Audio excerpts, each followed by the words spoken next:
Assalamualaikum warahmatullahi wabarakatuh. Kami dari kelompok 5 kelas 4C, mahasiswa dari Universitas Sultan Ageng Tirtayasa, Prodi Ilmu Perikanan, ingin mempresentasikan materi terkait pengendalian mikroba. Tujuan presentasi ini untuk menyelesaikan tugas pengganti UAS mata kuliah mikrobiologi akuatik. Ya, di sini kita mengambil 5 topik pembicaraan. Yang pertama, ada pendahuluan. Yang kedua, ada tujuan pengendalian mikroba. Yang ketiga, ada pengendalian mikroba secara fisika. Yang keempat, ada pengendalian mikroba secara biologis. Dan yang kelima, ada pengendalian mikroba secara kimiawi.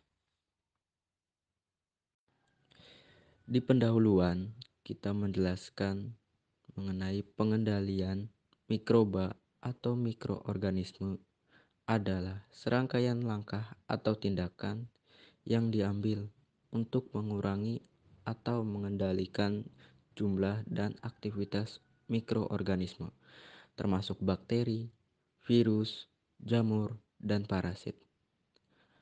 Pengendalian mikroba penting dalam berbagai konteks, termasuk kesehatan manusia, pertanian, industri makanan, dan lingkungan. Tujuan dari pengendalian mikroba yaitu untuk menghambat penyebaran penyakit menular, mencegah infeksi, mengurangi resiko kontaminasi makanan, menjaga kebersihan lingkungan, dan melindungi sumber daya alam. Jadi pada metode pengendalian mikroba di sini terdapat 3 jenis metode. Yang pertama, pengendalian mikroba secara fisika. Yang kedua, metode pengendalian mikroba secara kimiawi. Dan yang ketiga ialah metode pengendalian mikroba secara biologis.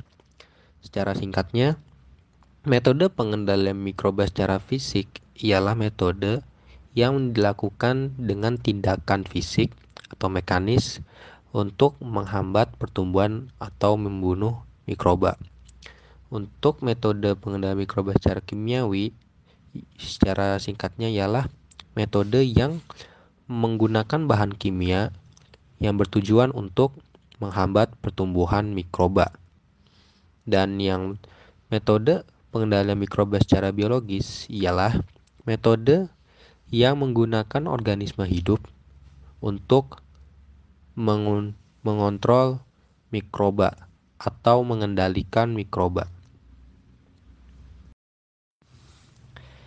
Jadi tipe pengendalian mikroba secara fisika itu terbagi menjadi 2. Ada yang melalui dari panas dan ada yang melalui radiasi. Lalu selanjutnya di sini untuk panas ialah ada dari panas kering, di mana untuk panas kering ini ialah sebut untuk sterilisasi menggunakan oven.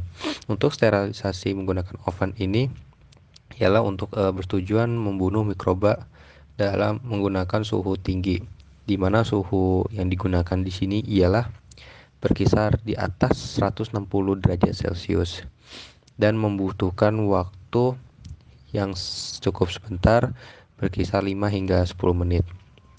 Sterilisasi panas menggunakan oven ini dilakukan dengan mudah dan biasa digunakan terhadap bahan pangan. Dan yang kedua ada namanya panas lembab, di mana panas lembab ini ialah sterilisasi dengan suhu di bawah suhu pada panas kering, di mana suhu yang digunakan pada panas lembab ini berkisar sekitar 121 derajat Celcius. Untuk metode panas lembab ini biasa menggunakan alat autoklav dalam sterilisasi. Untuk sterilisasi penggunaan autoklav ini biasa digunakan pada bahan-bahan padat seperti alat-alat laboratorium. Dan teknis penggunaan dalam sterilisasi autoklav ini di mana dia menggunakan suhu berkisar 121 derajat Celcius dengan tekanan 15 psi kilogram per cm kubik selama 15 menit. Lalu selanjutnya ada namanya boiling water. Boiling water ini ialah metode pemanasan dengan cara merebus bahan yang akan disterilkan, di mana suhu yang digunakan pada sterilisasi ini berkisar 100 derajat Celcius selama 15 menit. Penggunaan metode boiling water ini untuk membunuh sel vegetatif bakteri yang patogen maupun non patogen. Namun untuk yang boiling water ini spora dan beberapa virus masih dapat hidup, sehingga dan biasa dilakukan pada alat-alat kedokteran gigi, alat suntik, pipet, dan lain-lain. Selanjutnya ada namanya red heating. Red heating ialah metode dengan melakukan pembakaran langsung terhadap api, di mana di sini untuk membasmi mikroba secara langsung. Seperti contohnya pembakaran jarum OSE pada bunsen sehingga bertampak kemerahan pada ujung jarum OSE. Lalu selanjutnya ada yang namanya pasteurisasi. Pasteurisasi merupakan proses pembunuhan mikroba patogen dengan suhu terkendali berdasarkan waktu kematian termal bagi tipe patogen yang paling resisten. Dalam proses pasteurisasi ini hanya fokus terhadap bakteri patogen pembusuk tanpa membunuh bakteri yang lainnya selain bakteri pembusuk. Dalam pasteurisasi ini biasa dilakukan terhadap bahan-bahan pangan seperti susu, rum, anggur, dan makanan asam lainnya. Dalam pasteurisasi ini suhu yang digunakan dalam pasteurisasi ialah sekitar 65 derajat Celcius selama 30 menit. Lalu yang selanjutnya ada yang namanya filtrasi. Filtrasi merupakan pemisahan partikel padat dari cairan dengan cara mengalirkan campuran melalui pori-pori yang cukup halus yang mampu menahan partikel-partikel padat, namun dapat meloloskan cairan yang ada.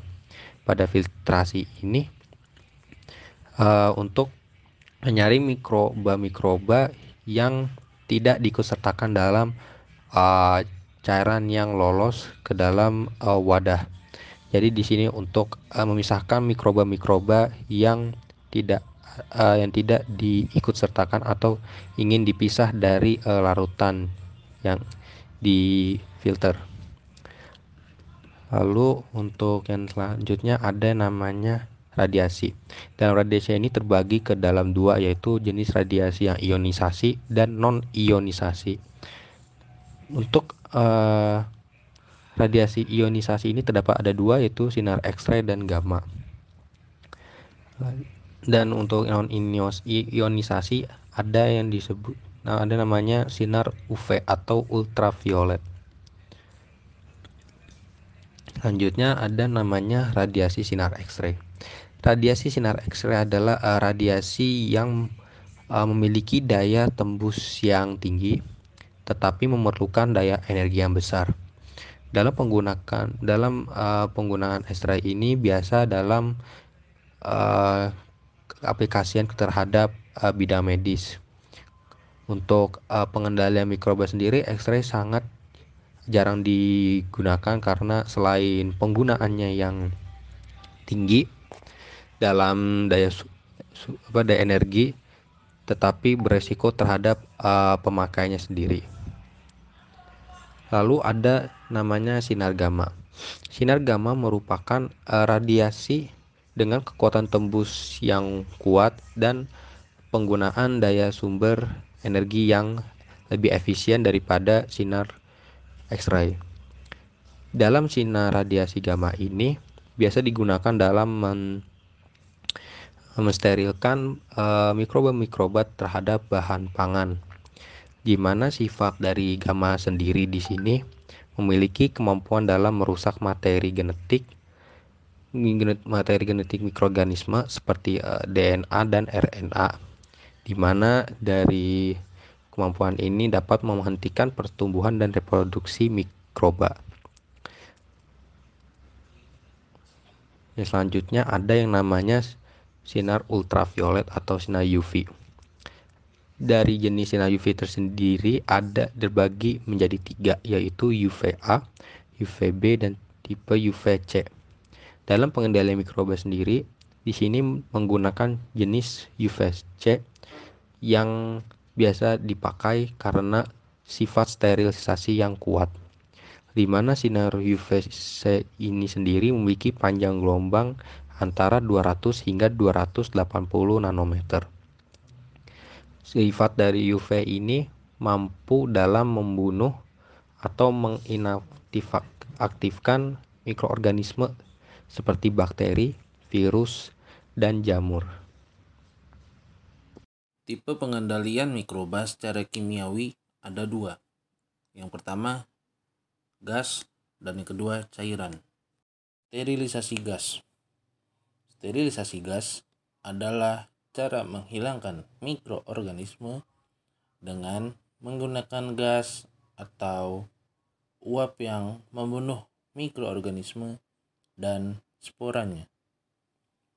Sterilisasi ini adalah fenomena permukaan dan mikroorganisme occluded dengan kristal akan dibunuh. Cara ini digunakan untuk mensterilkan obat serbuk. Antiseptik. Antiseptik adalah aplikasi senyawa kimia terhadap tubuh untuk melawan infeksi atau mencegah pertumbuhan mikroba dengan cara menghancurkan atau menghambat aktivitas mikroba. Disinfektan. Disinfektan adalah proses pengaplikasian bahan kimia terhadap benda, peralatan, lantai, dinding, atau lainnya untuk membunuh sel vegetatif mikroba dan tidak mampu untuk membunuh spora.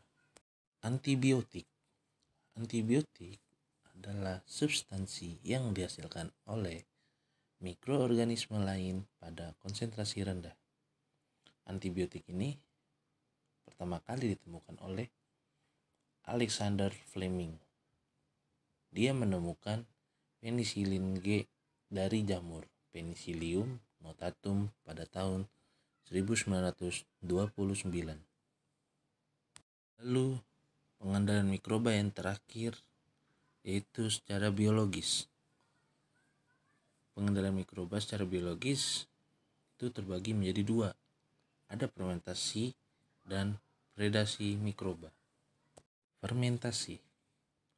Fermentasi adalah suatu proses mengendalikan mikroorganisme yang diinginkan dengan menumbuhkan mikroorganisme yang bermanfaat seperti contohnya yaitu bakteri asam laktat. Predasi mikroba. Predasi mikroba biasanya bentuk interaksi ini muncul karena ada beberapa jenis mikroorganisme yang menempati ruang dan waktu yang sama, sehingga mereka harus memperebutkan nutrisi untuk tetap dapat tumbuh dan berkembang biak. Akhirnya, dari interaksi semacam ini memberikan efek beberapa mikroorganisme tumbuh dengan optimal, sementara mikroorganisme lain tertekan pertumbuhannya. Sekian dari video yang kami bisa tampilkan. Sebelumnya, izin memperkenalkan anggota kelompok kami yang beranggotakan Muhammad Haris Iqbal Jufar, Raffiandi Sutriawan, Izhar Dwi Alistia, Faradila, Rian Wahyu Ardiansyah, Pandu Guru Gumelar, dan yang terakhir Muhammad Rangga Arofi. Di sini ada beberapa sumber-sumber yang kami gunakan dalam membuat video ini. Sekian dari presentasi kami. Apabila ada kekurangan dan kesalahan dalam penyampaian materi ini, mohon dikoreksi. Terima kasih. Mohon bila Anda menyukai presentasi kami untuk menekan tombol like dan subscribe untuk info lebih lanjut. Terima kasih. Assalamualaikum warahmatullahi wabarakatuh.